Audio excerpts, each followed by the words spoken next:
8월 22일 주일 예배 시작하겠습니다. 다들 침묵 가운데 하나님을 예배에 초대하시는 마음으로 우리의 마음을 준비하는 시간들이 되길 바랍니다.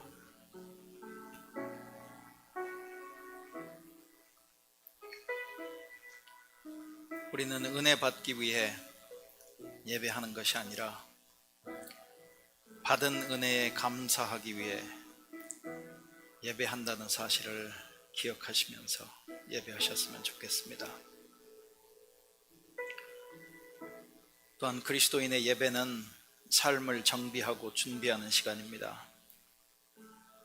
그래서 우리는 예배 중에 예수님을 주로 선포하고 예수님께 충성하고 예수를 따르기로 작정하고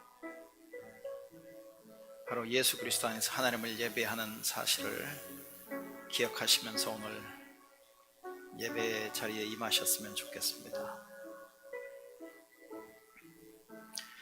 하나님께서 원하시는 것이 공허한 제사의식이겠습니까? 그분이 원하시는 것은 그분의 말씀을 잘 듣는 것입니다. 중요한 것은 듣는 것이지 거창한 종교 공연을 무대에 올리는 것이 아닙니다. 하나님께서 우리에게 은혜를 베풀어 주셨고 우리를 인도하셨기에 오늘도 이 예배 자리에 나왔음을 기억하고 하나님을 예배하는 자리가 되게 하여 주시옵소서. 그저 종교 공연을 보고 돌아가는 시간이 아니라 하나님이 하시는 말씀을 듣고 마음에 새기고 돌아가는 시간 되게 하여 주시옵소서. 오늘도 하나님 안에서 하나님의 아들 예수 그리스도 안에서 우리의 삶을 정비하고 준비하는 시간인 그런 예배 시간 되게 하여 주시옵소서. 예수님 이름으로 기도합니다. 아멘. 우리 앞에 화면을 보시고 다 같이 사도신경으로 우리의 신앙을 함께 고백하겠습니다. 나는 전능하신 아버지 하나님 천지의 창조주를 믿습니다. 나는 그의 유일하신 아들 우리 주 예수 그리스도를 믿습니다. 그는 성령으로 잉태되어 동정녀 마리아에게서 나시고 본디오 빌라도 아래에서 고난을 받아 십자가에 못 박혀 죽으시고 장사된 지 사흘 만에 죽은 자 가운데서 다시 살아나셨으며 하늘에 오르시어 전능하신 아버지 하나님 우편에 앉아 계시다가 거기로부터 살아있는 자와 죽은 자를 심판하러 오십니다. 나는 성령을 믿으며 거룩한 공교회와 성도의 교제와 죄를 용서받는 것과 몸의 부활과 영원한 생명을 믿습니다. 아멘. 우리 김정동 집사님 인도로 우리 함께 찬양하시겠습니다.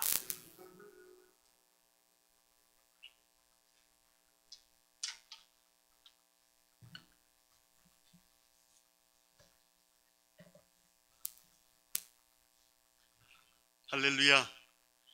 주일 예배에 나오신 여러분 환영합니다. 우리가 하나님을 기뻐하면서 또 하나님의 이름을 기억하면서 찬양했으면 좋겠습니다. 영어 앞에 하시면 영어로 찬양하시고 한국말을 편하시면 한국말 찬양하셨으면 좋겠습니다.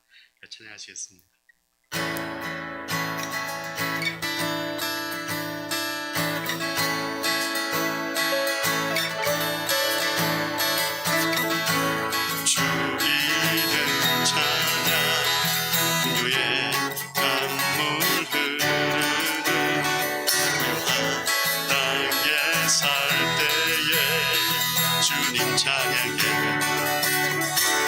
찬양 주 이름 찬양 거칠은 광야와 같은 요새길 걸어갈 때도 주님 찬양 우리 한 번 더 할까요?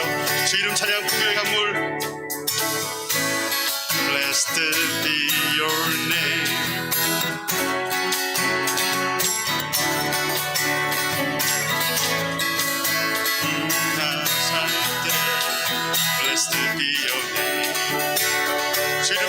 거치는 강야 같은 Blessed be your name when the fountain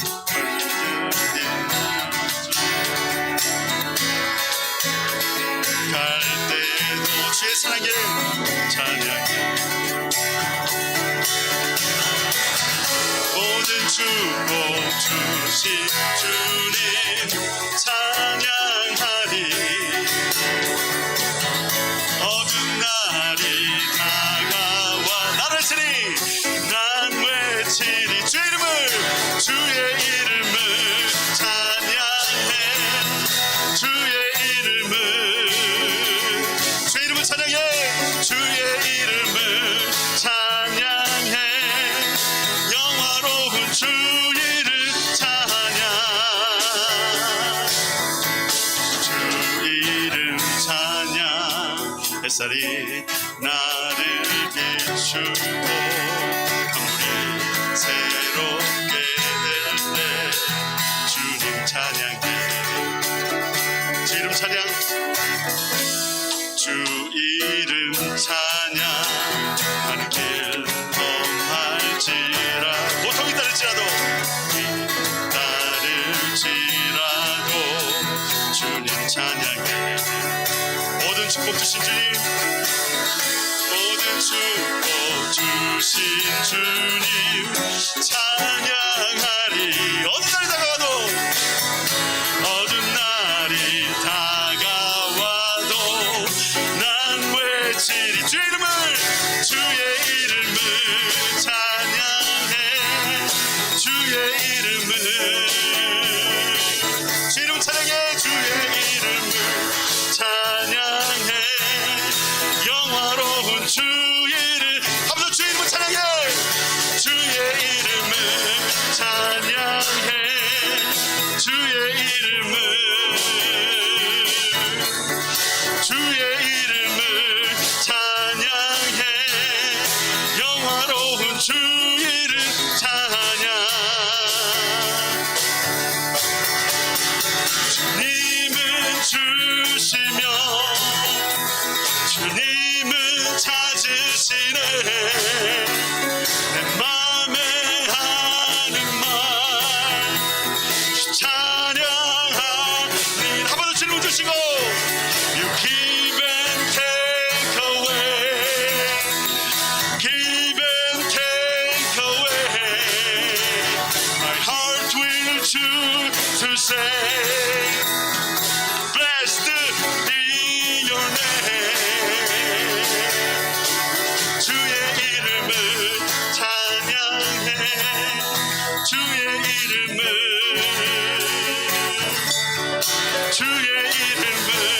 찬양해 영화로운 주의 이름을 찬양해 주의 이름을 찬양해 주의 이름을 찬양해 주의 이름을 찬양해 영화로운 주 이름 찬양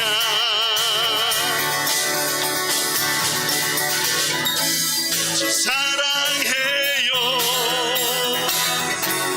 영원히 찬양해 예수 신령과 진정으로 경배드려요 주 사랑해요 주 사랑해요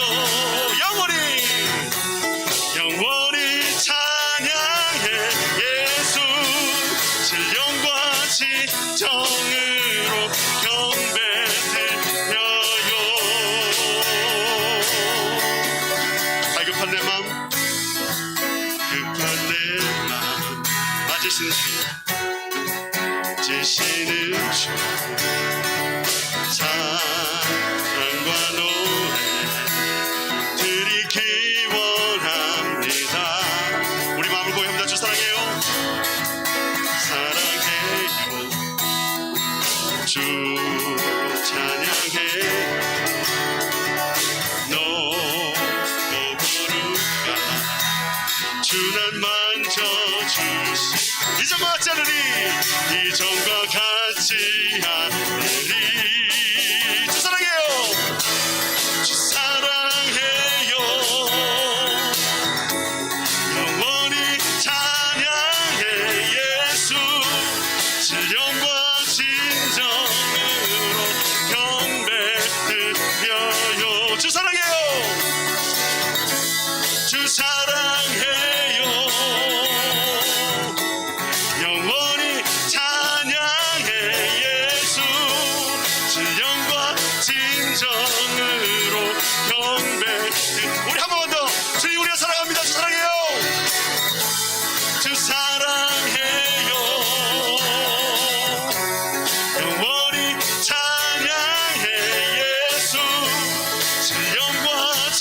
진정으로 경배 드려요. 주 사랑해요. 주 사랑해요. 영원히 찬양해 예수. 진령과 진정으로 경배 드려요. 할렐루야. 우리 사람 마음을 박선하게 경어 돌린다. 할렐루야.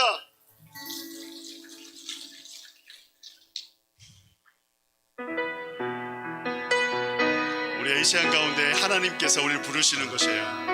하나님께서 우리 가운데 너희가 잘 견디고 있고 잘 하고 있고 또 내가 너를 기다리고 있다라고 말씀하시는 그 하나님의 초청과 부르심을 기억하시면서 우리 하나님 계속해서 예배하십시다.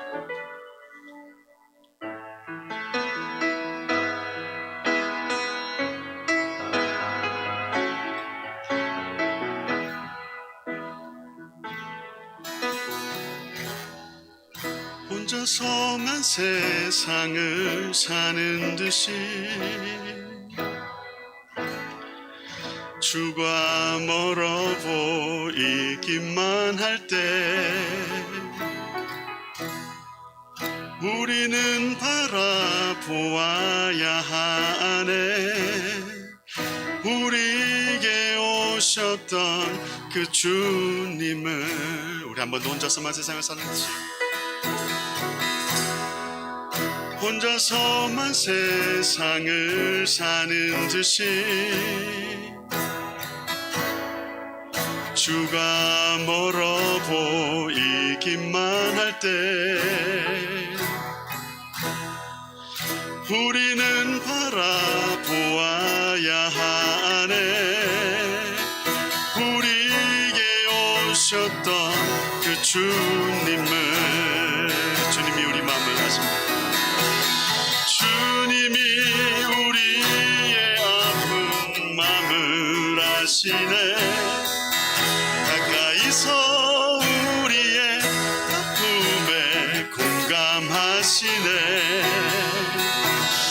우리 가운데 찾아오셨던 그 주님이 우리의 모든 상황에 공감하시네.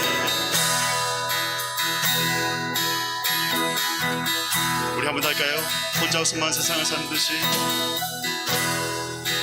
혼자서만 세상을 사는 듯이 주가 멀어 보이기만 할 때 우리는 바라보아야 하네. 우리에게 오셨던 그 주님을. 우리 한 번 더 혼자서만 세상을 사는 듯이 혼자서만 세상을 사는 듯이 주가 멀어 보이기만 할 때 우리는 바라보아야 하네. 우리에게 오셨던 그 주님을. 주님 말씀하십니다. 우리를 아신다고 하십니다. 주님이 우리의 아픈 마음을 아시네. 가까이서 우리의 아픔에 공감하시네. 우리 가운데 찾아오셨던 그 주님이 우리의 모든 상황에 공감하시네. 우리 한 번 더 믿음으로 주님이 우리의 마음을 아십니다. 주님이 우리의 아픈 마음을 아시네. 가까이서 우리의 아픔에 공감하시네.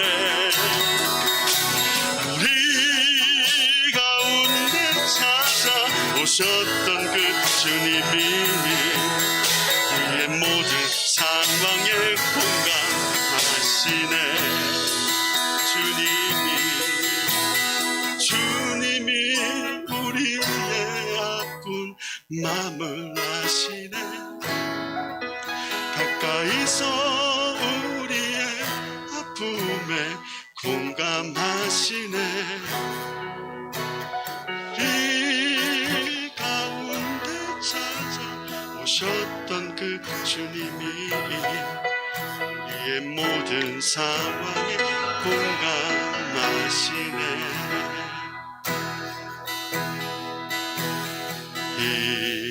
일어나 걸어라. 내가 새 힘을 주리니.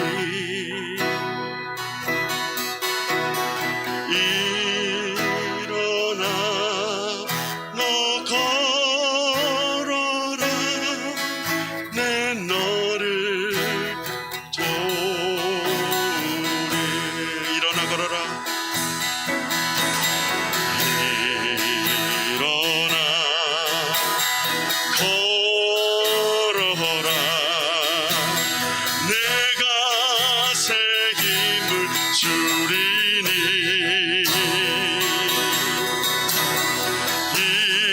일어나 너 걸어라. 내 너를 도우리.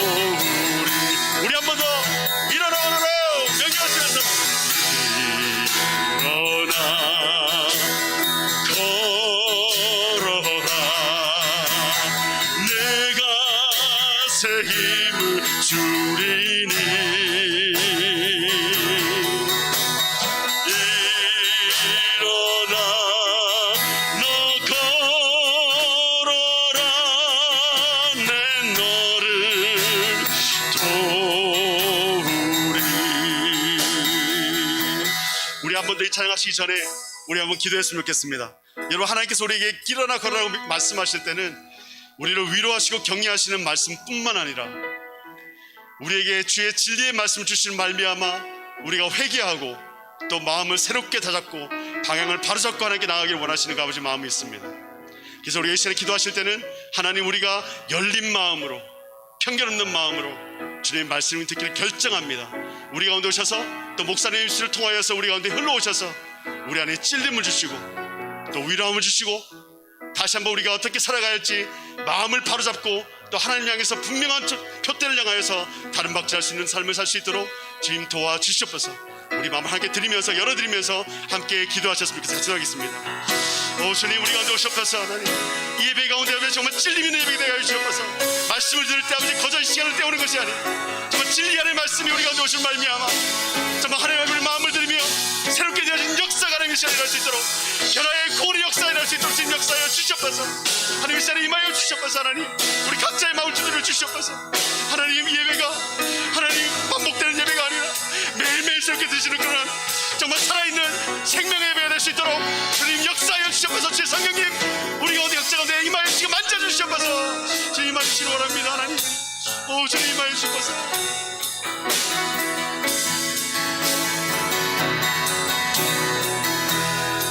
나의 등 뒤에서 나의 등 뒤에서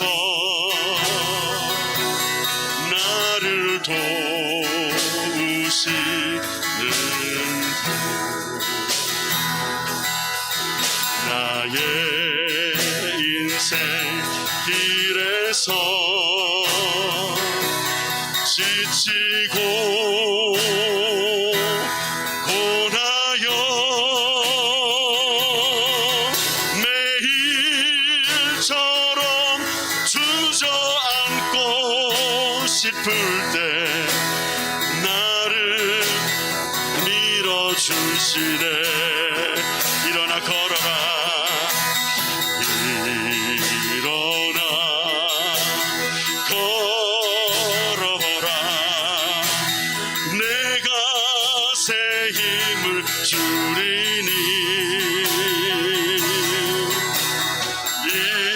일어나 너 걸어라.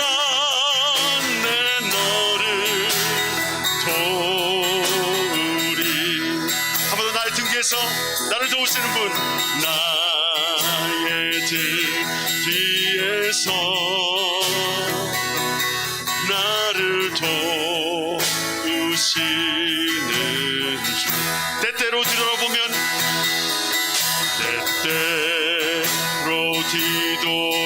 보며 여전히 계신 주님, 여전히 계신 주, 잔잔한 미소로 잔잔한 미소로 바라보시며 나를 재촉하시네. 우리 마음에 이야기합시다. 일어나 걸어라. 일어나 걸어라. 내가 새 힘을 주리니. 일어나 걸어라. 일어나 너 걸어라. 내 너를 우리 한 번 더 일어나 걸어라. 일어나 걸어라.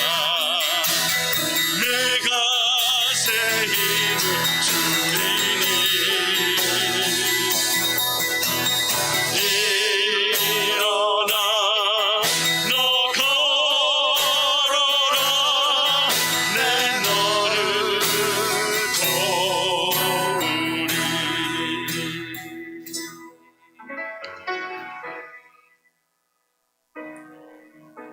우리 앞에 화면을 보시고 우리 주 예수 그리스도께서 우리에게 가르쳐 주신 기도입니다. 너희는 이렇게 기도하라. 앞에 화면에 나와 있는 좀 풀어서 쓴 주님의 기도를 우리 함께 같이 기도하시겠습니다.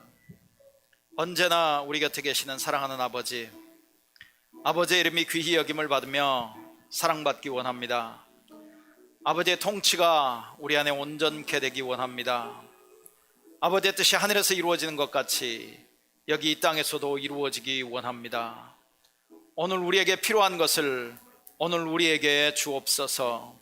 어떤 모양으로든 우리에게 잘못하는 모든 이들을 우리가 용서하는 것 같이 아버지께 대한 우리의 죄와 잘못을 용서해 주옵소서. 우리가 유혹과 시련을 당하지 않게 해주시고 모든 나쁜 일에서 건져 주옵소서. 아버지가 주관자이시며 모든 권세가 아버지께 있으며 모든 영광도 영원히 아버지의 것입니다. 이것이 바로 우리가 원하는 바입니다. 아멘. 네, 저희는 매주 예배 때마다 열방을 위한 기도의 시간을 가지고 있습니다. 이번 주는 아이슬란드입니다. 아이슬란드. 인구는 약 35만 명, 면적은 한반도의 2분의 1. 그런데 국토의 80%가 빙하, 호수, 용암지대로 되어 있는 그런 나라가 아이슬란드입니다. 1인당 GDP는 아마 거의 세계에서 가장 높은 나라 중에 하나가 될 건데요. 5만 8천 불이 됩니다. 1인당 GDP가.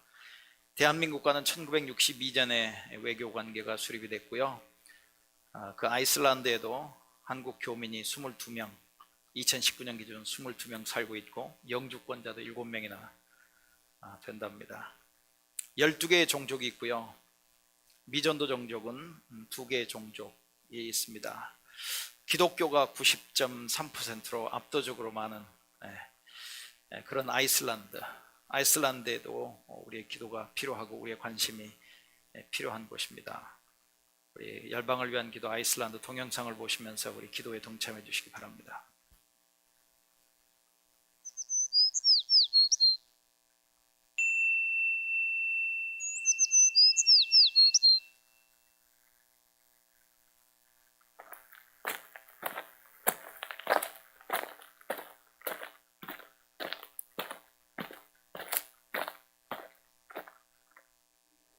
Kemur jólin með kolsvarta skugga. 하나님 아버지, 이 시간 아이슬란드를 위하여 기도드립니다. 우리의 기도를 들으시는 하나님, 이 땅을 기억하시고 주의 임재를 나타내시옵소서. 하나님의 광대하심과 크신 능력을 드러내는 이 땅의 자연과 만물 앞에서 모든 사람이 하나님을 예배하게 하시고 주께만 영광 돌리게 하시기를 간구합니다. 세상에서 생활 수준이 가장 높은 나라에 속하는 아이슬란드는 환경을 보존하려는 자연보호론자와 자원을 이용하려는 산업주의자 간의 큰 논쟁으로 의견이 나뉘어져 있습니다. 아이슬란드의 적은 인구를 고려할 때 이민자의 숫자는 유럽에서 가장 큰 이주율을 보이고 있는데 전통적인 신앙과 문화를 지켜온 이들이 직면하는 새로운 도전을 지혜롭게 해결하며 나라가 지속적으로 안정되게 하시옵소서. 아이슬란드에는 명목상의 기독교인이 많고 활동적인 기독교 사역은 거의 없습니다. 주께서 이 땅의 교회에 영적 각성과 부흥을 주시고 많은 영혼들이 하나님을 새롭게 만나게 하시옵소서. 복음주의자가 겨우 3.8% 정도이지만 교회는 하나로 연합되었고 좋은 협력 관계를 유지하고 있습니다. 이 땅에 세워진 교회들이 부르심의 본질을 회복하고 빠르게 변해가는 세상 속에서 빛과 소금의 역할을 감당하기를 기도합니다. 2007년에 아이슬란드어로 출간된 백분 성경을 계기로 많은 사람들이 성경을 구입하였는데 이들이 말씀을 통해 살아 역사하시는 능력을 경험하며 성령에 붙잡힌 삶을 살게 하시기를 간구합니다. 알코올 중독과 마약, 물질주의와 세속주의 속에 삶의 의미를 잃어가는 이 세대를 주께서 긍휼히 보시고 하나님의 말씀으로 돌아가 영적 회복을 경험하며 하나님의 가치관을 드러내며 살게 하시옵소서. 주의 긍휼과 사랑, 구원의 역사가 이 땅에서 다시 선포되게 하시고 많은 영혼들이 복음에 반응하며 예배자로 세워지게 하시기를 간구합니다. 예수 그리스도 이름으로 기도드립니다. 아멘. Já dansaðu vindur, veturinn færir börnum heilu jól.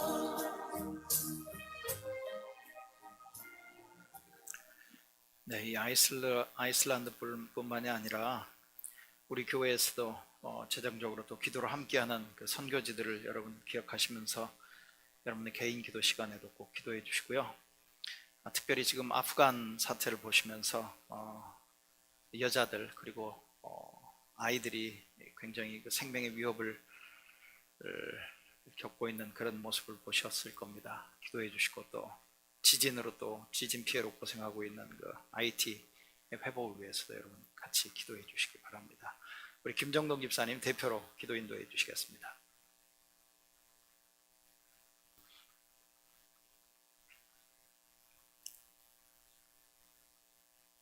기도하시겠습니다. 하나님 감사합니다.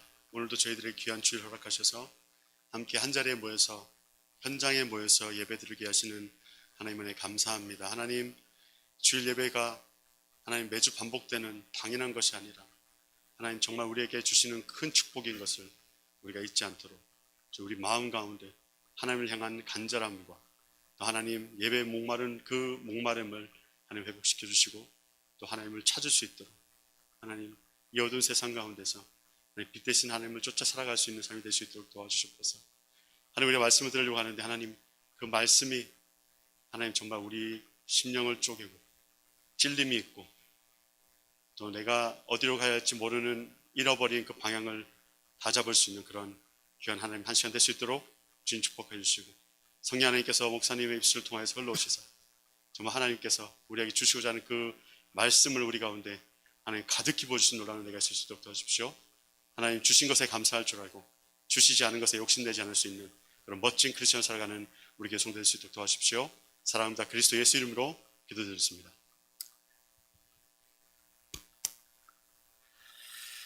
네, 오늘 말씀 사무엘상 17장 말씀 보도록 하겠습니다. 사무엘상 17장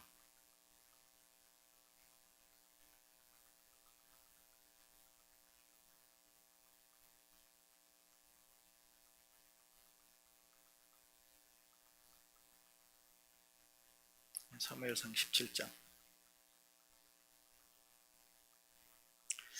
사무엘상 17장 41절부터 50절입니다. 17장 41절부터 50절 하나님 말씀입니다. 바로 그때 블레셋 사람 골리앗도 다윗에게 다가오고 있었습니다. 골리앗의 방패를 든 사람이 골리앗 앞에 있었습니다. 골리앗은 다윗을 바라보았습니다. 골리앗은 다윗이 살결이 불그스리하고 잘생긴 어린아이라는 것을 알았습니다. 골리앗은 불쾌한 표정으로 다윗을 내려다보았습니다. 골리앗이 다윗에게 말했습니다. 막대기를 가지고 오다니 너는 내가 개인 줄 아느냐? 골리앗은 자기 신들의 이름을 들먹이며 다윗을 저주하였습니다. 골리앗이 다윗에게 말했습니다. 이리 오너라.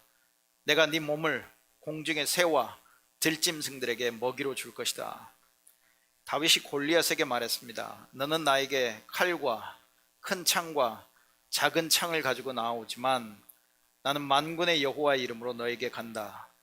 여호와는 이스라엘 군대의 하나님이시다. 너는 하나님께 욕을 했다. 오늘 여호와께서는 너를 나에게 주실 것이다. 나는 너를 죽여 너의 머리를 벨 것이며 블레셋 군인들의 몸을 공중의 새와 들짐승들에게 먹이로 줄 것이다. 그렇게 하여 이스라엘에 하나님이 계시다는 것을 온 세상이 알게 할 것이다. 여기 모인 모든 사람들에게 여호와께서는 자기 백성을 구하시기 위하여 칼이나 창을 쓰실 필요가 없다는 것을 알게 할 것이다. 싸움은 여호와의 것이다. 하나님께서 우리가 너희 모두를 물리쳐 이기도록 도와주실 것이다. 골리앗이 다윗을 공격하기 위하여 가까이 왔을 때 다윗도 재빨리 골리앗을 향해 달려갔습니다. 다윗은 자기 주머니에서 돌 하나를 꺼내어 물매에 올려놓은 다음 물매로 돌을 던졌습니다. 돌이 날아가 블레셋 사람의 이마를 맞췄습니다. 골리앗은 앞으로 고꾸라졌습니다. 이처럼 다윗은 물매와 돌 하나만 가지고 블레셋 사람을 물리쳐 이겼습니다. 다윗은 그 사람을 돌로 맞춰 죽였습니다. 다윗은 손에 칼도 가지고 있지 않았습니다.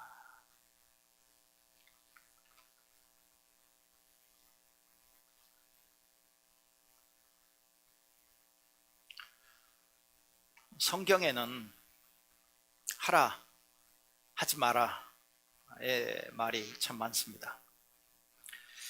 그렇다고 해서 성경은 하라, 하지 마라 등의 내용을 담은 책이 아닙니다. 성경에는 도덕적인 교훈이 참 많습니다. 그렇다고 해서 성경이 우리에게 도덕적 교훈만을 주는 그런 책이 아닙니다. 성경은 거대한 드라마, 거대한 이야기와 같습니다. 이 드라마의 작가이면서 감독이기도 하면서 주연의 역할을 하고 계시는 하나님께서 이 드라마를 통해서 우리에게 전하는 메시지가 있습니다. 여러분, 봉준호 감독이 만든 그 기생충이라고 하는 영화를 보셨겠지만 봉준호 감독이 그 기생충과 관련해서 이런 인터뷰를 했다는 내용이 있습니다. 이 영화 보고 5만 가지의 생각이 들었으면 좋겠습니다. 이 영화 보고 5만 가지의 생각이 들었으면 좋겠습니다. 그러니까 기생충을 만든 그 작가, 또 제작자, 감독의 바람인 것이죠. 성경은 5만 가지의 생각을 하게 하는 것이 아니라 구체적으로 하나님은 누구신가? 우리는 누구인가?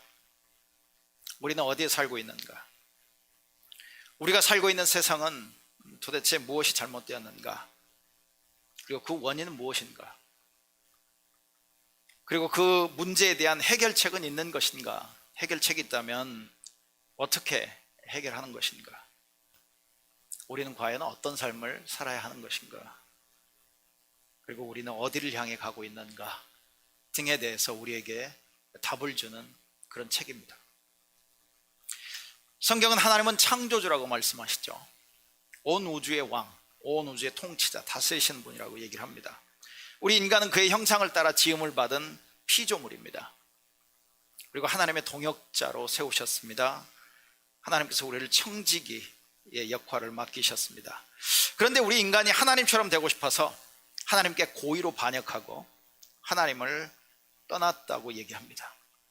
하나님이 엄연히 존재하고 계시는데 하나님을 지워버리는, 하나님을 잊어버리려고 하는, 그리고 그 자리를 우리가 차지하려고 하는 것, 그게 바로 인간이다. 그런데 그로 인해서 하나님을 지워버리고 하나님을 외면하고 하나님을 잊어버리고 그 자리를 우리가 차지하려고 하다 보니까 그 원래의 뜻대로 이루어진 게 아니라 죄가 그리고 죽음이 세상으로 들어와서 합법적으로 세상을 지배하고 다스리기 시작했다. 그로 인해서 모든 인간 그리고 우리의 삶의 모든 부분이 죄로 말미암아 오염되었다. 그렇게 성경은 우리에게 그렇게 말을 합니다. 그런데 다행히 성경의 이야기가 흘러가면 흘러갈수록 그리고 마지막 부분에 오면 바로 예수 그리스도께서 그 죄의 문제를 십자가의 죽음으로 그리고 부활로 이기셨다 이렇게 선언하고 있습니다. 그러니까 다른 말로 얘기하면 성경 이야기는 예수 그리스도를 통해서 땅과 하늘에 있는 모든 것, 즉 죄로 인해서 오염되고 망가진 그 모든 것이 하나님과 화해되는 그런 이야기를 우리에게 보여주고 있다고 하는 것이죠.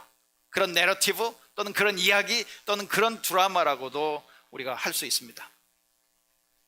하나님께서 땅과 하늘에 있는 모든 것, 죄로 인해서 오염된 것, 망가진 모든 것들을 하나님께서 자신에게 다시 불러오기 위해서, 자신과 화해하기 위해서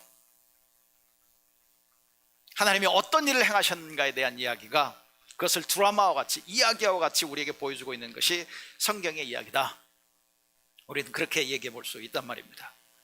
근데 하나님을 지워버리고 하나님을 삭제해버리고 하나님을 투명인간처럼 취급했던 그 인간을 여전히 하나님은 사랑하시고 복 주기를 원하시고 자기에게 불러오기를 원하시고 여전히 그 인간과 온 창조세계와 화해하기를 원하시는 이야기, 그게 성경의 이야기라고 하는 것이고요. 그리고 그 이야기를 위해서 지금은 유명인이 됐습니다마는 그 당시 하나님이 부르실 때는 nobody, 아무것도 아니었던 아브라함을 하나님은 선택하여 부르셨습니다.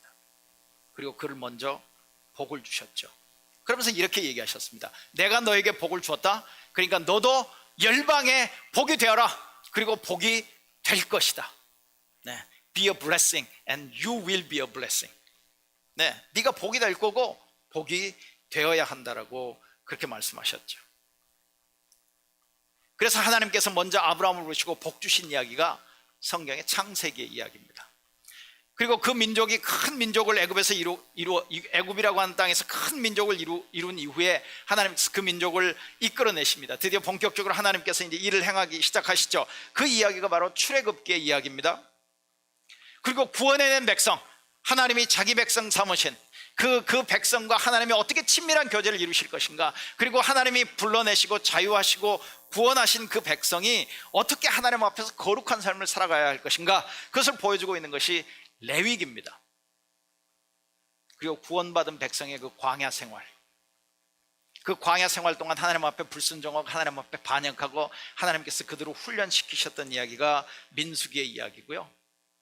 하나님이 아브라함을 부르시되 약속하셨습니다. 내가 땅을 줄 거다. 너 그 땅에 들어가서 정말 나만을 섬기고 네가 열방의 빛이 되어지고 열방의 복이 되는 역할들을 했으면 좋겠다. 그래서 하나님이 그 가나안 땅이라고 하는 그 약속의 땅으로 이끌어 가십니다. 너 가나안 땅에 들어가면 이렇게 살아야 한다라고 하셨던 말씀이 신명기의 말씀이고요. 정말 하나님이 약속하신 대로 하나님이 그 가나안 땅을 주신 이야기, 그게 여호수아의 이야기입니다. 그런데 하나님이 그 땅을 주셨어요. 하나님이 주신 땅에 이스라엘 백성이 정착해서 살아갑니다. 여호와 하나님만을 섬기면서 살아가라고 했는데 이스라엘 백성이 끊임없이 하나님을 배반합니다. 그리고 그 가나안 땅, 원래 그 가나안 땅에 살고 있었던 민족들이 섬겼던 이방신, 우상을 섬기는 일들을 기록하고 있는 책이 사사기의 이야기죠. 그러니까 어찌 보면 사사기의 이야기는 정말 두 사람이 사랑해서 결혼을 했는데 이제 오직 당신은 나는 당신만 바라보고 살아가야 한다라고 생각을 했는데 결혼하고 신혼기간이 끝나고 나서부터 계속 바람 피우는 남편 또는 아내의 이야기가 사사기의 이야기라고 할 수 있죠. 그럼 여기서 잠시 우리가 그런 생각을 해볼 수 있습니다. 왜 그렇게 여호와 하나님을 떠났을까? 왜 자기들을 부르시고 그 놀라운 일들을 이루어가신 그 여호와 하나님을 떠나서 왜 그 땅, 가나안이라고 하는 그 땅에 살았던 그 우상, 그 지배적인 신이었던 왜 바알을 그들은 섬겼을까? 하나님이 이스라엘 백성들을 위해서 엄청난 일을 행하셨고 그 땅까지 오게 하셨고 그 땅에 정착해 살아가게 하셨는데 왜 그들은 그 하나님 여호와를 쉽게 떠나고 그 땅의 지배적인 신이었던 바알을 섬겼을까? 여러분, 바알이라고 하는 그 단어들 아마 들어보셨을 겁니다. 바알을 한 성경학자는 이렇게 설명합니다. 비와 풍요의 신. 비와 풍요의 신. 물론 비도 풍요와 연관이 되어 있죠. 왜냐하면 농사 짓는 데 있어서 비는 절대적으로 필요한 거니까요. 바알은 비와 풍요의 신, 즉 땅과 작물의 신이다. 그 다음에 성과 생식의 신이다. 사업의 신이다. 땅 자체의 신이다. 또 이렇게도 표현합니다. 솔직히 말해서 바알은 중요해 보이는 모든 것의 신이다. 그러니까 우리가 삶을 살아가는 데 있어서 필요한 모든 것들이 있잖아요. 중요하다고 생각하는 모든 것과 연관되어져 있는 신, 그것과 연관시킨 것이 바로 바알이라고 하는 것이죠. 네. 그런데 이스라엘은 여호와 하나님을 완전하게 버리고 바알이라고 하는 우상만을 섬긴 게 아닙니다. 소위 얘기하는 두 집 살림을 한 겁니다. 두 집 살림을. 결혼하고 자기 본부인이 있고 또 다른 부인이 있어서 두 집 살림을 하고 있는 것과 같은 모습을 보이고 있는 게 이스라엘이었다고 하는 것이죠. 그러니까 이스라엘이 바알을 섬기지만, 우상을 섬기지만 여호와 하나님을 완전히 떠난 게 아니란 말입니다.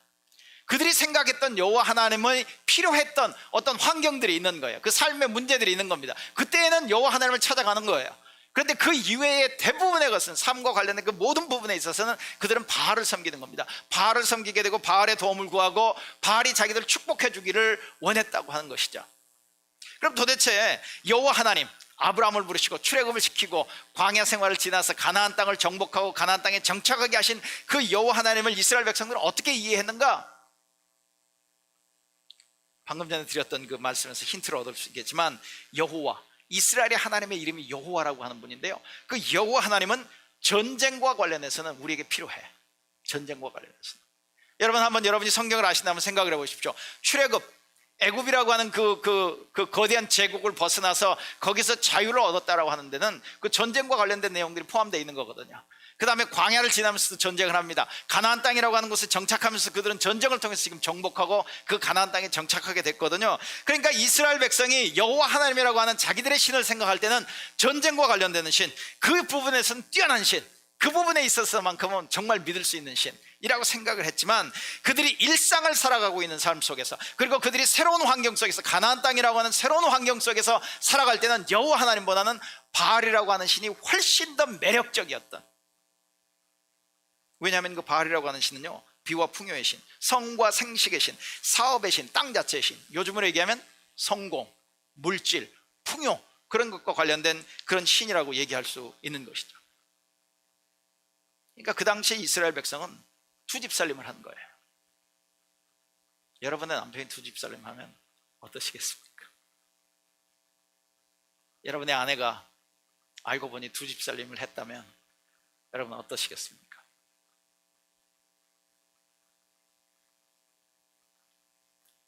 일요일에는 당연히 성경, 그리고 예수 그리스도, 그리고 그 예수 그리스도를 통해서 하나님을 예배하지만, 이 예배 시간만 딱 지나고 돌아가면 그 다음부터는 하나님과 전혀 상관없습니다. 내 삶에는, 내 연구에는, 내 직장에는, 내 사업에는, 내가 자녀를 키우는 문제에 있어서 그 모든 나의 그 어떤 성공, 돈, 지위, 기술, 소비, 명성과 관련해서는 하나님과는 전혀 상관없는 삶을 살아가고 있는, 요즘 시대의 그리스도인의 모습도 사사기 시대 이스라엘 백성하고 그렇게 먼 거리에 있는 것 같아 보이지는 않다는 거죠.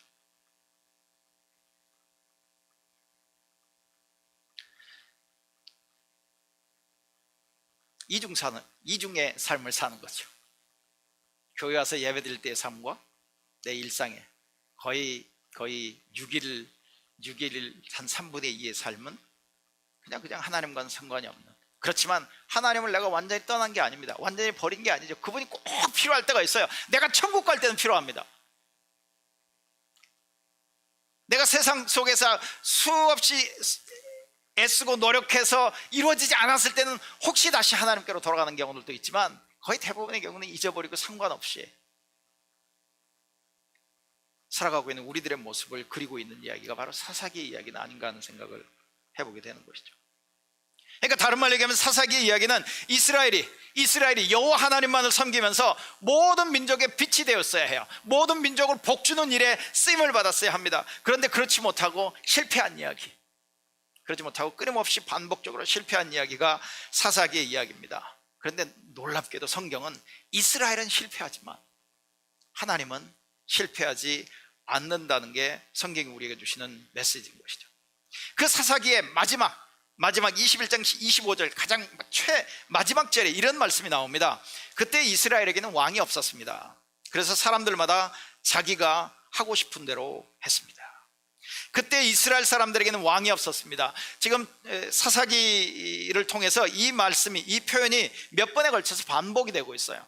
그리고 성경학자들은, 그리고 저도 동의하지만 이게 사사기 어찌 보면 핵심적인 메시지라고도 얘기할 수 있는데요, 17장 6절에도 이 말씀이 나옵니다. 18장 1절에도 나오고요, 19장 1절에도 나옵니다. 이스라엘에게는 왕이 없습니다. 그래서 사람들마다 자기가 하고 싶은 대로 했습니다.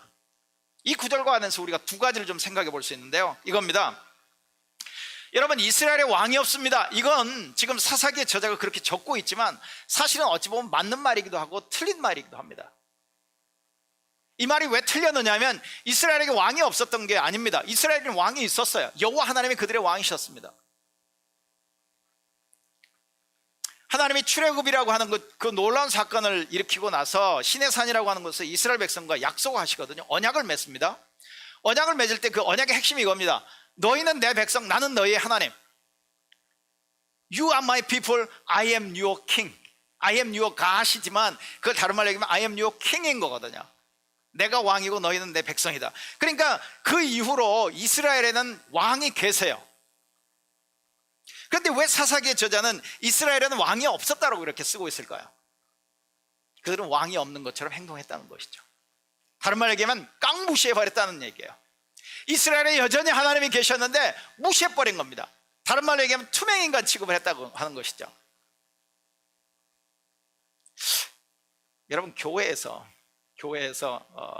상처받았다라고 얘기할 경우에 많은 경우 어떤 문제가 해결이 되냐면, 조교회를 갔더니 나를 무시하던데, 나를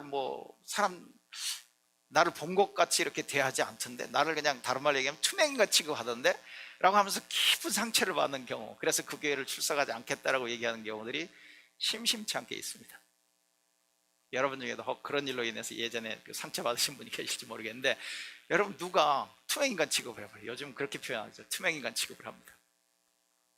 제가 여러분을 투명인간 취급을 하든지, 여러분이 저를 투명인간 취급을 하든지, 또 다른 사람이 누군가를 투명인간 취급을 해보는 거예요. 존재가 거기 있는데 없는 거죠. 이스라엘 백성이 지금 그렇게 행하고 있는 거죠. 여러분, 최근에 혹 한국 뉴스를 보셨으면 알겠지만 그 해군의 부사관, 그 여자분인데 부사관이 결국 자기 목숨을 스스로 끊게 되는 일이 있었죠. 성추행을 당하고 성폭행을 당했는데 그 이후에 일 처리 과정에서 그 해군 부대에서 자기를 완전 투명인간 취급했다는 거 아니겠어요? 너무 괴로워서 자기 목숨을 스스로 끊을 정도예요. 여러분, 이스라엘 사람들에게 왕이 없었습니다. 그건 틀려요. 틀린 말이에요. 한 번도 왕이 없어 본 적이 없습니다. 왕이 있었는데도 투명인간처럼 취급을 했다는 거예요. 두 번째는 이겁니다. 이스라엘에게는 왕이 없었습니다 하는 이야기는 왕이 없는 것처럼 그들이 이제 살아간 거죠. 그러니까 결과가 뭡니까? 자기들 하고 싶은 대로 한 거예요. 자기들 하고 싶은 대로. 네, 자기들 하고 싶은 대로. 그 다음에 여기에 좀 긍정적인 면에서 이스라엘 사회에는 왕이 없었습니다라고 할 때는, 정말 진정한 참된 왕을 우리가 가졌으면 좋겠다, 어떤 미래에 대한 어떤 기대를 내포하고 있는 말이라고도 이거 얘기할 수 있습니다. 몇 가지 의미가 이렇게 이제 포함되어 있는 부분이라고 얘기할 수 있는데요, 결국 이스라엘 백성들이 왕을 요구하게 되죠. 그게 사무엘상에 나오는 이야기입니다. 사무엘상 8장에 나오는. 그 당시 이제 그 이스라엘의 지도자는 사무엘이라고 하는 사람이었고요, 사무엘이 사사의 마지막 사사이기도 합니다. 근데 그 사무엘 시대에 드디어 이스라엘의 지도자들, 장로들이라고 하는 사람들을 내세워서 사무엘에게 그런 요구를 하는 것이죠. 8장 5절에 이런 말씀이 있습니다. 이제 당신은 늙었고 당신의 아들들은 당신처럼 살지 않습니다. 우리에게도 다른 나라들처럼 우리를 다스릴 왕을 세워주십시오. 드디어 이제 왕을 요구하게 돼요. 그런데 여러분, 이스라엘 사람에게 왕이 없었다라고 하는 이야기가 왕을 기대하게 하는 어떤 의미가 있다라면 그들이 왕을 요구하는 것은 너무나도 당연한 이야기인 것 같아요. 너무나도 논리적으로 맞아떨어지는 이야기인 것 같아 보이잖아요. 순서적으로 맞는 것 같아 보이잖아요. 그런데 이게 심각한 문제가 있습니다. 자, 그들이 이제 우리를 다스릴 왕을 세워주십시오 그랬더니 그 말을 들었던 사무엘이 우선 깊은 상처를 받았어요. 그리고 사무엘이 교회를 떠나려고 작정을 하고 하나님 앞에 기도하는 겁니다. 기도를 했어요. 이렇게 얘기합니다. 성경은 사무엘은 장로들의 이 말을 기쁘게 여기지 않았습니다. 사무엘은 여호와께 기도드렸습니다. 너무 깊은 상처를 받은 것 같아요. 그때 하나님이 이렇게 얘기합니다. 사무엘상 8장 7절, 백성들이 너에게 말하는 것을 다 들어주어라. 백성들이 너를 버린 것이 아니라 나를 버려 내가 그들의 왕이 되지 못하게 하려는 것이다. 백성들이 하는 일은 언제나 똑같다. 사무엘이요, 자기를 불신하고 자기를 외면하고 배척하는 것 같아서 상처를 받았더니 하나님이 그 본질을 이렇게 집어주시는 거예요. 너를 버린 게 아니야, 나를 버린 거야. 나를. 이스라엘에 왕이 없었던 게 아니라니까요. 특별히 출애굽을 시킨 이후로부터 이스라엘에는 정말 뛰어난 왕이 계셨어요. 그런데 이스라엘 백성이 그 왕을 버리기로 작정을 했다고 하는 것이죠. 그런데 그 왕을 버리기로 작정하는 데는 어떤 이유가 있었느냐면 앞에 보면 아세요. 그들이 왕을 요구할 때 이렇게 얘기했습니다. 우리에게도 다른 나라들처럼 우리를 다스릴 왕을 세워주십시오. 다른 나라들처럼. 근데 여러분, 이게 왜 문제가 되는지 아세요? 하나님이 아브라함의 자손이 이제 이스라엘 백성이 됐는데, 아브라함 한 사람에게서 이제 큰 민족 나라를 이루게 됐는데요, 하나님이 이스라엘을 자기 백성 삼을 때 하나님이 요구하셨던 다른 많은 것들도 있지만 가장 중요했던 게 뭐냐면 너희들은 다른 나라들처럼 돼서는 안 돼, 그 얘기를 하셨거든요. 너희는 달라야 해.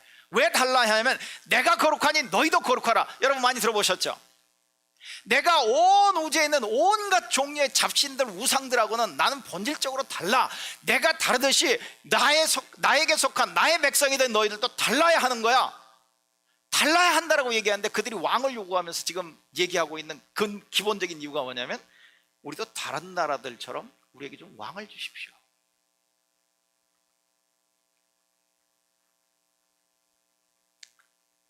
하나님이 이렇게 얘기하셨어요. 나를 버려서 내가 그들의 왕이 되지 못하게 하려는 것이다. 백성들이 하는 일은 언제나 똑같다. 저는 오늘 이 부분을 조금만 더 설명을 하려고 하는데, 백성들이 하는 일은 언제나 똑같다 그랬어요. 언제나 똑같다. 그 말씀을 읽는데 어떤 얘기가 생각이 나냐면 창세기 3장부터의 이야기가 맞구나, 그 이야기구나. 여러분 창세기 3장을 읽어보시면 아시죠? 그리고 창세기 3장을 읽어보시지 않으셔도 인간이 하나님 앞에 범죄한 선악과를 따먹어서 왜 선악과를 놔뒀느니, 왜 선악과를 따먹게 하셨느니, 왜 선악과를 따먹었더니 뭐 쫓아내셨는지 여러 가지 이야기들에 대해서 대충은 알고 계시죠? 창세기 3장, 인간이 하나님 앞에 반역한 사건을 기록하고 있거든요. 근데 창세기 3장의 아담과 이브의 불순종, 그 반역의 사건 이후로 인류의 가장 근본적인 문제, 다른 말로 얘기하면 저는 그걸 원죄라고도 표현해 볼 수 있을 것 같은데요, 원죄가 바로 이거라는 것이죠. 하나님을 투명인간 취급하는 거예요.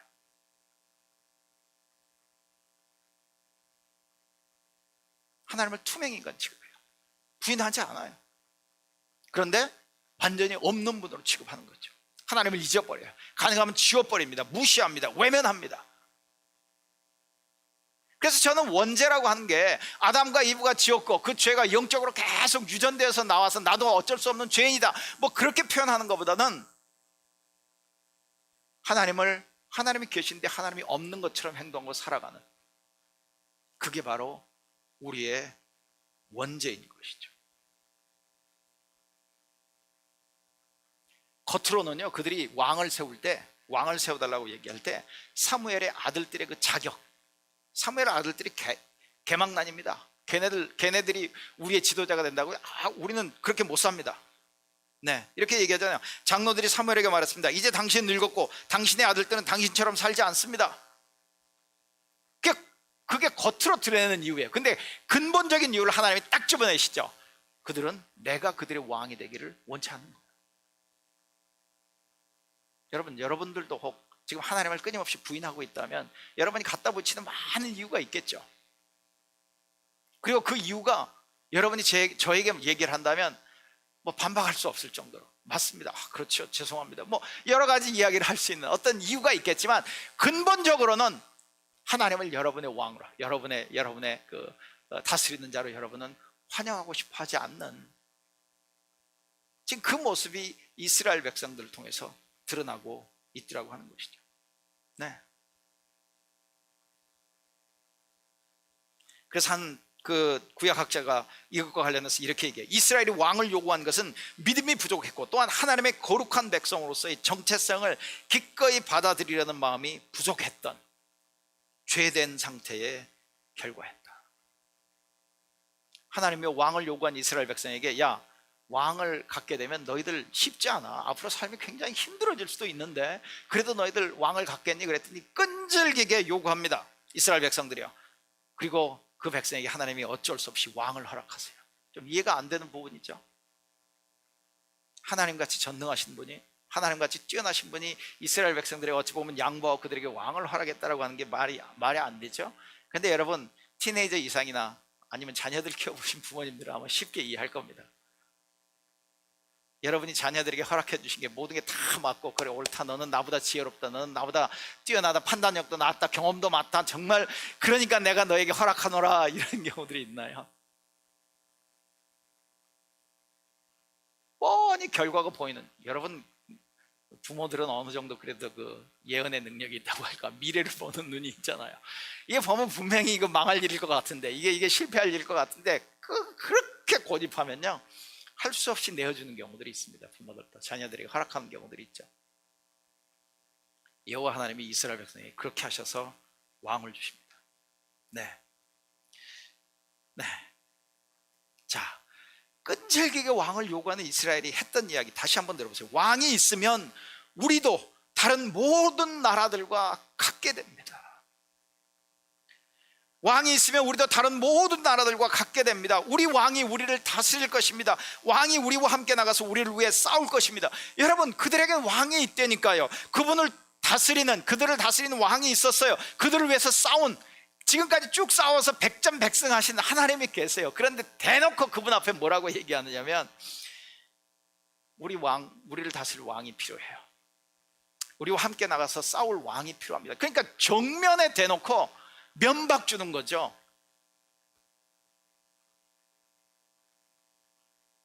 다른 모든 나라들과 같게 되고 싶답니다. 교회가, 요즘 시대로 얘기하면 교회가 세상하고 하여튼 달라야 돼. 어떤 면에서는 달라야 하는데 교회가 정신없이 세상과 같이 되고 싶어 하는 이야기, 그게 지금 이스라엘의 장로들이, 이스라엘 백성들이 하나님 앞에 요구하고 있는 내용이죠. 하나님은 끊임없이 너희는 달라야 해, 너희는 구별되어야 해, 너희는 거룩해야 돼, 세상이 너에게 집중할 수 있도록 달라야 한다라고 얘기를 하는데, 개인적으로도 그렇고 교회 공동체적으로도 그렇고, 그런데 달라야 한다라고 얘기하는데 끊임없이 우리는 아니요, 달라서는 안 돼요, 세상하고 똑같아야 해요, 그래야 우리가 세상을 전도할 수 있죠, 뭐 세상을 하나님 앞에 데려올 수 있죠 라고 얘기하는 것과 똑같은 이야기를 하고 있는 거죠. 근데 세상은 보세요, 세상과 교회가 똑같아지면 세상은 교회를 짓밟죠. 외면하죠. 관심 두지 않습니다. 정말 그들의 끈질긴 요구에 하나님이 초대 왕으로 사울을 주십니다. 사울 왕이 초대죠. 근데 그 사울 이야기가 성경에 좀 나와 있어요. 사울의 성공 이야기도 있습니다. 사울이 은사도 많고요, 외적으로는 굉장히 뛰어난 인물입니다. 다윗이라고 하는, 이제 제가 조금 후에 말씀드리겠습니다. 다윗과는 비교도 안 되는 어떤 외적 조건들을 가지고 있는 사람이에요. 그런데 그 사울의 이야기가 이렇게 성경에 좀 기록되어 있는데 그 핵심이 뭐냐면 그는 하나님 앞에 불순종했더라예요. 하나님 앞에 불순종한 얘기가 사울과 관련된 이야기의 핵심입니다. 그래서 제가 오늘도 예배로 부르는 그 묵도 시간에 그런 얘기를 했습니다만, 이 유명한 말씀 아시죠? 네, 이거죠. 하나님께 순종하는 것이 제사보다 낫소. 하나님의 말씀을 듣는 것이 순양의 기름을 바치는 것보다 낫소. 순종하지 않는 것은, 그러면서 뭐 이런 얘기들이 나오잖아요. 유명한 얘기입니다. 순종이 제사보다 낫고, 그걸 메시지 성경은 이렇게 번역했어요. 다시 한번 들어보세요. 제가 여러분이 예배 시작하면서 들으셨겠지만, 하나님이 원하시는 것이 공허한 제사의식이겠습니까? 그분이 원하시는 것은 그분의 말씀을 잘 듣는 것입니다. 중요한 것은 듣는 것이지 거창한 종교 공연을 무대에 올리는 것이 아닙니다. 야, 메시지 성경 현대어로 참 잘 번역했죠. 특히 멋있는 게 이거예요. 거창한 종교 공연을 무대에 올리는 것이 아닙니다. 그러니까 우리의 예배는 종교 공연을 보고 가는 게 아니에요. 은혜 받으러 온 게 아니라 은혜를 받았기 때문에 예배하러 왔다는 말씀도 제가 드렸잖아요. 불순종이에요. 하나님 앞에 하나님이 세우신 그 왕, 근데 그 왕이 하나님 앞에 불순종하게 된 거죠. 그래서 하나님이 사울을 버리고 이제 다윗을 선택하십니다.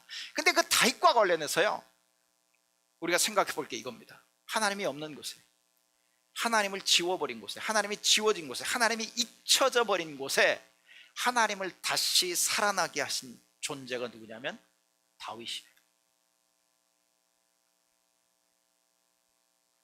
하나님 없는 곳, 하나님이 지워진 곳, 하나님을 잊어버린 곳, 하나님을 무시하고 투명인간 취급하는 그곳에 다시 하나님으로 채우는 사람, 채우는 믿음의 사람이 누구냐? 다윗이라고 하는 것이죠. 다른 말로 얘기하면 창세기 3장의 사건의 역전이 일어나고 있는 곳이 오늘 사무엘상 17장이라고도 얘기할 수 있습니다. 자, 하나님이 다윗을 선택해요. 사무엘을 통해서 다윗에게 기름을 붓습니다. 근데 그 기름을 붓는 장면을 보면 다윗의 그 아버지 집안에 아들이 8명이 있었는데 다윗은 그 자리에 없었어요. 사무엘이 이제 첫 번째 아들에게 기름을 부으려고 하니까 왕으로 이제 기름을 붓는 거죠. 하나님이 아니다 그랬어요. 7명이 다 지당갔는데도 하나님이 없다는 거죠. 그래서 사무엘이 급하게 묻습니다. 또 아들이 있느냐? 네, 아들이 있긴 한데요, 지금 밖에 나가서 양을 칩니다. 그 정도로 무시당하거나 외면당하거나 중요하지 않았던 인물이 사실은 다윗입니다. 아브라함도 그렇고 다윗도 그렇고 그 당시에는 정말 노발이었어요. 지금이야 뭐 아주 유명한 인물이 됐지만 그 당시엔 정말 노발이 중에 노발이라고도 얘기할 수 있습니다. 여러분, 오늘 사무엘상 17장을 다 읽지는 않았지만 형들도 다윗을 아주 무시합니다. 네, 사울도 무시해요. 뭐 인정해주는 사람이 아무도 없었었죠. 그런데 그 다윗으로 인해서 하나님이 없던 곳에 하나님으로 채워지는 거예요.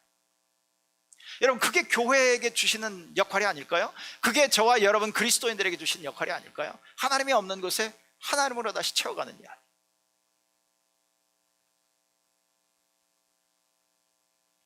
다윗이 등장 전에요. 다윗의 등장 전에 이제 여러분이 사무엘상 17장을 보시면 다윗이 어디서부터 등장을 하고 있느냐면 사무엘상 17장 12절부터 이제 다윗이 등장을 해요.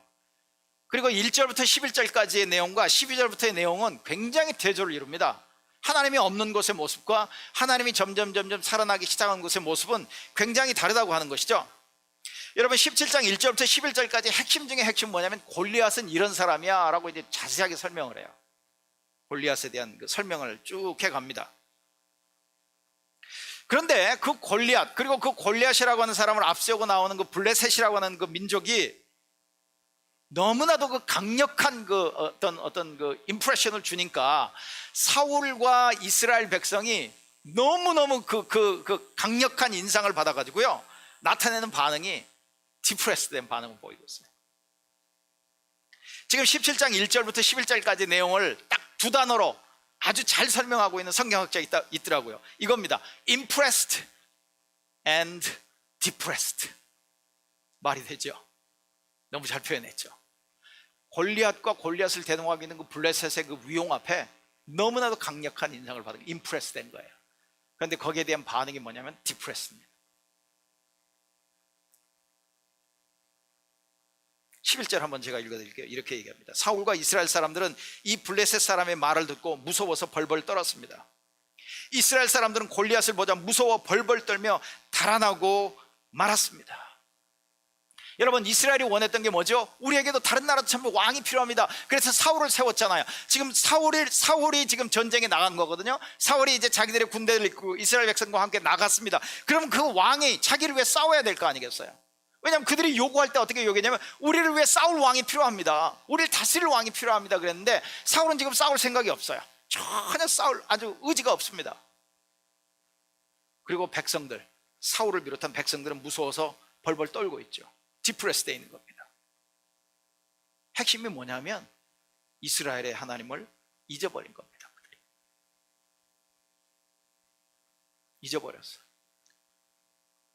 출애굽부터 시작해서 광야 40년, 가나안 땅에 정착해서 사사시대 300년, 그 기간 동안 하나님이 어떻게 자기들을 보호하시고 인도하시고 구원하시고 전쟁에서 승리하게 하시는가에 대한 하나님에 대해서 까마득하게 잊어버린 거예요.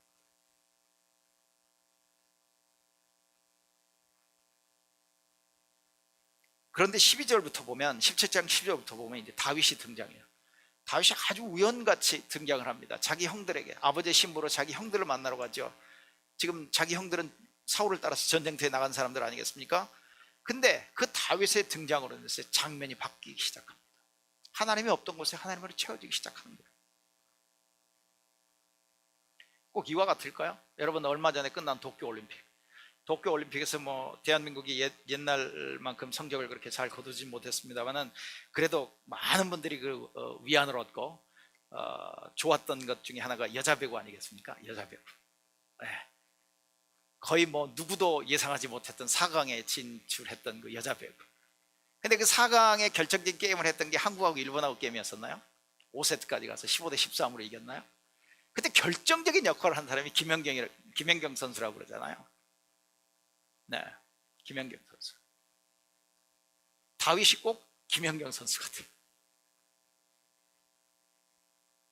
모두가 다 포기할 때 김연경 선수가 그 사진도 참 여러 가지 커트를 이렇게 그 사진을 찍어가지고 그 위에다가 막 각자 나름대로 이렇게 뭐 많은 그 코멘트도 달고 그랬던데 여러분 보신 적이 있을 겁니다. 김연경 선수로 인해서 죽어가는, 포기하는 어떤 팀이 살아나서 이기고 4강에 진출했지 않습니까? 그래서 동메달보다 더 위대한 게임이었다 뭐 이렇게 얘기들을 합니다만 다윗이 딱 그 역할을 했다는 것이죠. 다윗이 17장 26절에 다윗이 이렇게 얘기합니다. 이 블레셋 사람을 죽여 이스라엘에게서 수치를 없애버리는 사람에게 어떤 상을 줍니까? 저 할례받지 못한 블레셋 사람이 누군데 감히 살아계신 하나님의 군대를 욕할 수 있습니까? 또 17장 36절에는 이렇게 얘기합니다. 할례받지 않은 블레셋 사람인 골리앗도 제가 죽인 사자나 곰과 같은 꼴이 될 겁니다. 왜냐하면 골리앗은 살아계신 하나님의 군대를 욕했기 때문에 죽어야 합니다. 이렇게 얘기한 사람이 없었어요. 지금 양치다가 온 어찌 보면 티네이저 하면 후반부에 속할 수 있는 어떤 다윗이죠. 다윗이 지금 이런 얘기를 해요. 근데 그 이야기가 누구 입에서 처음 나왔었어야 하느냐면 사울의 입에서 나왔었어야 하는 거예요. 이스라엘의 왕에게서 그 말이 나왔었어야 한다는 것이죠. 그런데 이스라엘의 왕은 그 말을 까마득하게 잊고 있어요. 할 수가 없어요. 하려고 해도 아마 입에서 나오지 않았을 거예요. 근데 그 이야기를 지금 다윗이 하고 있는 겁니다. 다윗이 하고 있는 거예요. 그러니까 다윗은 이 싸움의 본질을 알고 있었던 것이죠. 이 싸움은 칼과 창에 누가 최신 무기를 가지고 있느냐, 누가 활약이 더 세냐 세지 않느냐의 문제가 아니라 이 싸움은 신들의 전쟁이라고 하는 것을 다윗은 알았던 거예요. 여러분, 지금 21세기의 개념으로 생각하지 마십시오. 성경이 기록된 당시, 지금으로 얘기하면 거의 3000년 이전의 그 당시에는 전쟁을 신들의 전쟁으로 이해했다는 것이죠. 골리앗과 블레셋, 그들이 섬기는 신이 있었어요. 이스라엘이 섬기는 여호와 하나님이 있었습니다. 전쟁에서 만약 블레셋이 이겼다 그러면 여호와 하나님을 이긴 거예요, 그들의 신이. 그래서 여러분이 오늘 사무엘상 17장을 읽어보면 골리앗이 막 이스라엘을 저주하고 모욕하고 수치를 줍니다. 그때 뭐라고 했냐면 자기들의 신의 이름으로 이스라엘 군대 사울을 모욕하고 수치를 주었다는 표현이 나와요. 그래서 다윗은 또 뭐라고 얘기하냐면 감히 살아계신 하나님의 군대를 모욕하느냐? 그러니까 단순한 그 전쟁이 아니라 신들의 전쟁이라고 우리는 바꿔서 얘기할 수 있다는 것이죠. 그리고 그 신들의 전쟁이라고 하는 것의 그 전쟁의 본질을 다윗은 너무나도 잘 알고 있었던 겁니다.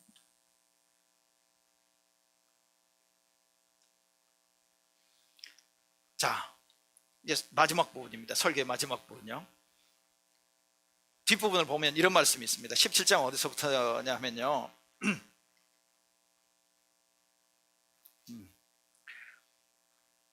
여기다가 제가 절수를 적어놓지 않았네요. 45절부터가 이제 핵심인데요. 오늘 다윗과 그 골리앗 사건의 이야기의 핵심이 이제 45절부터인데요. 이렇게 얘기합니다. 너는, 다윗이 하는 얘기입니다. 골리앗에게, 너는 나에게 칼과 큰 창과 작은 창을 가지고 나오지만 그가 가지고 있는 무기의 그 위대함, 엄청남을 이제 인정하는 것이죠. 나는 만군의 여호와의 이름으로 너에게 간다. 그러니까 다윗의 싸우는 무기는 물맷돌이 아니고요, 사실은 만군의 여호와의 이름이 다윗의 무기인 거죠. 그러니까 무기가 이렇게 차이가 있는 거예요. 근데 전쟁에서 이건 우기는 이야기 아니겠어요? 전쟁에서 얘기하는 것은 칼과 창과 작은 창으로 대표되는 어떤 그런 무기여야 하는 것이죠. 그런데 너는 그걸 가지고 나오지만 나는 만군의 여호와의 이름으로 너에게 간다. 그 다음 보세요. 여호와는 이스라엘 군대의 하나님이시다. 너는 여호와께 욕을 했다. 이해가 되세요? 골리앗이 이스라엘 군대 아니면 사울 뭐 이런 사람들을 욕을 했는데, 지금 다윗의 반응은 뭐냐면 네가 이스라엘 군대를 욕을 했지만 그것은 사실 이스라엘 군대를 총지휘하시는 그분 여호와 하나님에 대한 모욕이다라고 지금 얘기하는 겁니다. 다른 말로 얘기하면 이게 골리앗의 사실은 치명적인 약점이 된다는 거예요. 무슨 말이냐면, 자 뒤에 보면 이거 있죠. 이거 유명합니다. 이제 물맷돌을 던지잖아요. 어떻게 던졌는지 모르겠지만 슉 날아가서 정말 그 크루즈 미사일 같이, 가이드 받아가지고 그냥 여기를 땅 때려가지고 죽은 거 아니에요? 어떤 사람은 그렇게도 얘기하더군요. 그 골리앗이 딱 완전 무장을 했는데 여기만 비어있는 약점이었다고. 이게 약점이었다고. 근데 제가 보기에는 골리앗의 약점은요, 여호와 하나님을 욕한 겁니다. 여호와 하나님을 욕했기 때문에 반드시 걔는 져야 하는 거예요. 죽어야 하는 거예요. 다윗이 하는 얘기가 그 얘기입니다. 무기가 부족해서, 아니 100% 가리지 못하고 1% 비워놨더니 그 허점을 보였기 때문에 그가 진 게 아니고요, 여호와는 이스라엘 군대 하나님이시다. 너는 여호와께 욕을 했다. 오늘 여호와께서는 너를 나에게 주실 것이다. 나는 너를 죽여 너의 머리를 벨 것이며 블레셋 군인들의 몸을 공중의 새와 들짐승들에게 먹이로 줄 것이다. 그러니까 승리를 확신하는 거죠. 너는 반드시 지는 것이고 나는 반드시 이길 거라고 하는 거예요. 그 승리의 확신의 배경에는 그의 어떤 전술 전략에 있지 않습니다. 그의 무기의 화력이 얼마나 좋고 나쁘고에 달려있지 않다는 것이죠. 여호와 하나님을 모욕한 너는 반드시 죽는다는 겁니다. 그 다음 보세요. 그렇게 하여 이스라엘에 하나님이 계시다는 것을 온 세상이 알게 할 것이다.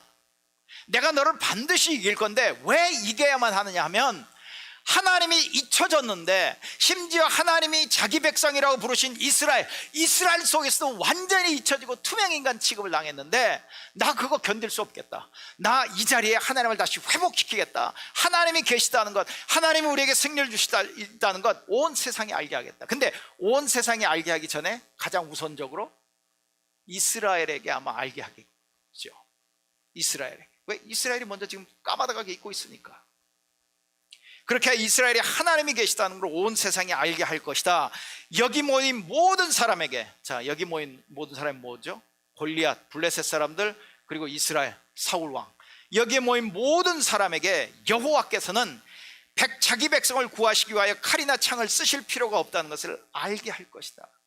여러분, 사울은 어찌 보면 굉장히 지혜로운 사람이에요. 판단이 굉장히 빠른 사람이잖아요. 전쟁 갔을 때 여러분 신약에도 그런 얘기가 나옵니다. 야, 전쟁하기 전에 저쪽이 화력이 너무 세면 빨리 가서 화해해라. 빨리 가서 휴전협정을 맺어라. 괜히 전쟁하다가 완전 쫄딱 망하지 말고. 그게 보면 어찌 보면 전쟁에서 오는 지혜예요. 그런데 여러분, 그러면서 사울은 뛰어난다고 얘기할 수 있어요. 딱 골리앗과 블레셋과 자기를 비교해보니 이건 전쟁에서는 될 일이 아닌 거죠. 백전백패할 상황인 거죠. 그러니까 지금 아무것도 못하고 지금 두려워서 방법이 없는 거죠. 그러고 지금 남아있는 거예요. 거기에 지금 다윗이 뭐라고 얘기합니까? 노. 전력 차이는 상당하지만 여호와 하나님이 싸워서 이기는 방법은 그 방법이 아니야. 그걸 오늘 여기 있는 사람들, 이스라엘 백성들, 사울, 블레셋, 골리앗에게 알려주는 것, 그게 지금 내가 오늘 싸우는 싸움의 목적이다라고 얘기하는 것이죠. 여기 모인 모든 사람들에게 여호와께서는 자기 백성을 구하시기 위하여 칼이나 창을 쓰실 필요가 없다는 것을 알게 할 것이다. 싸움은 여호와의 것이다. 하나님께서 우리가 너희 모두를 물리치도록 도와주실 것이다. 그리고 이제 여러분 물맷돌로 그 골리앗이 넘어간 이야기를 하잖아요. 그 다음에 이제 나옵니다. 그런데 여러분 한번 보세요. 이 이야기가 48절 49절 이렇게 가다가 50절을 스킵하고 51절로 가면 이야기가 훨씬 더 부드럽게 연결이 됩니다. 제가 읽어볼게요. 다윗은 자기 주머니에서 돌 하나를 꺼내 물매에 올려놓은 다음 물매로 돌을 던졌습니다. 돌이 날아가 블레셋 사람이 이마를 맞췄습니다. 골리앗은 앞으로 고꾸라졌습니다. 다윗은 달려가서 블레셋 사람을 밟고 섰습니다. 다윗은 골리앗의 칼을 그의 칼집에서 꺼내어 그곳으로 골리앗을 죽였습니다. 훨씬 아주 물 흐르듯이 오히려 흘러가요. 그런데 50절을 보면 굳이 하지 않아도 될 그 구절을 집어넣었어요. 뭐라고 얘기합니까? 골리앗은 앞으로 꼬꾸라졌습니다. 이처럼 다윗은 물매와 돌 하나만 가지고 블레셋 사람을 물리쳐 이겼습니다. 다윗은 그 사람을 돌로 맞춰 죽였습니다. 다윗은 손에 칼도 가지고 있지 않았습니다. 이건 두말하면 잔소리, 안 해도 되는 이야기예요. 근데 왜 사무엘상의 저자가 이 이야기를 여기다 집어넣고 있을까요?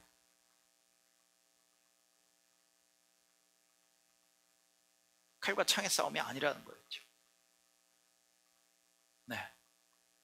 이스라엘에게는 칼과 창의 싸움이 아니었다는 것을 지금 더 강조해서 보여주고 있는 것이죠.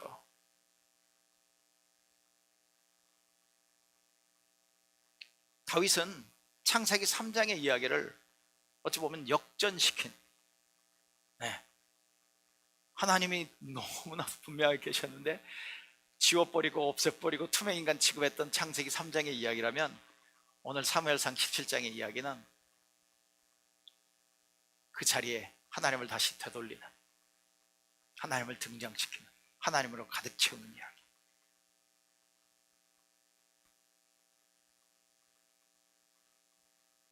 그리고 성경에는 그 다윗이 했던 일을 다윗과 비교할 수 없을 정도로 뛰어나게 하신 분이 계시는데 바로 예수 그리스도라고 얘기하시죠. 여러분, 다윗이 이런 사무엘상 17장에 나오는 다윗의 이야기도 있지만 다윗에게 치명적인 약점들이 많죠. 그런데 오늘 17장을 보면 그는 하나님이 없는 곳을 하나님으로 채웠어요. 그리고 다윗의 후손으로 오신 예수 그리스도께서 정말 온전하게 하나님으로 가득 채우셨잖아요.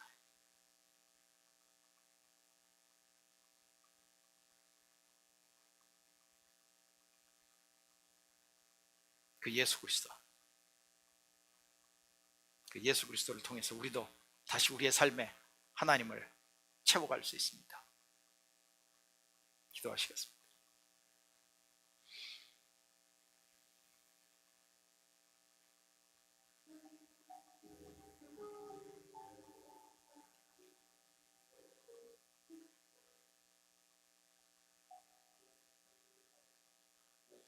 여러분, 혹시 하나님을 투명인간 취급하고 계시지 않습니까? 하나님을 지워버리고 하나님을 외면하고 하나님을 무시하고,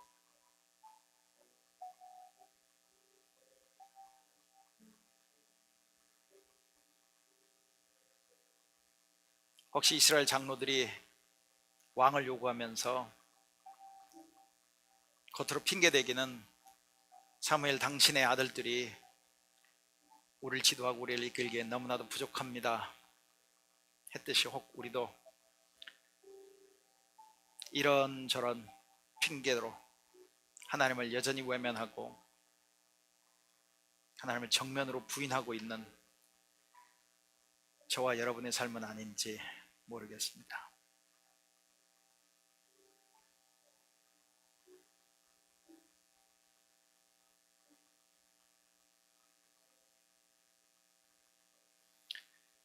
이제는 우리 주 예수 그리스도의 은혜와 하나님 아버지의 사랑하심과 성령의 교제하심이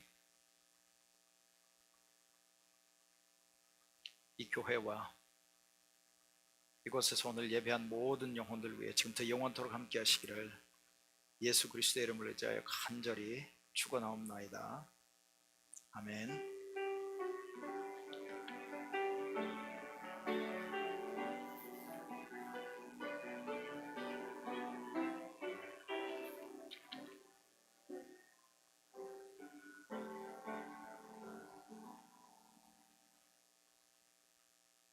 오늘 여기까지 예배 마치겠습니다. 네, 감사합니다.